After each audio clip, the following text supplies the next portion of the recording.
पंतप्रधान नरेंद्र मोदी यांच्या मातोश्रीवर काँग्रेस राजद पक्षाच्या व्यासपीठावरून करण्यात आलेल्या अमानुष शिवीगाळीचा तसेच माननीय पंतप्रधान मंत्री यांच्या आईवरून विविध चित्र रेखाटन आणि आर्टिफिशियल इंटेलिजन्सच्या माध्यमातून विविध व्हिडिओ तयार करून पंतप्रधान मंत्री मोदीजींची बदनामी आणि त्यांच्या स्वर्गवासी आईचा अपमान केला जात आहे।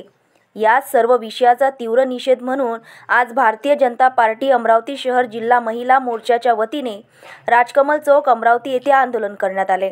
भाजपा महिला मोर्चा प्रदेश अध्यक्ष आमदार चित्रा वाघ यांच्या सूचनेनुसार व भाजपा अमरावती शहर जिल्हा अध्यक्ष डॉक्टर नितीन धांडे यांच्या मार्गदर्शनाखाली तसेच महिला मोर्चा अध्यक्ष सुधा तिवारी यांच्या नेतृत्वाखाली सदर आंदोलन पार पडले।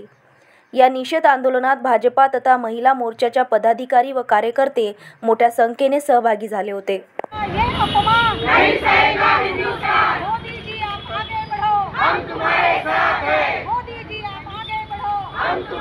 अर्चना रक्ष, विदर्भ न्यूज, अमरावती।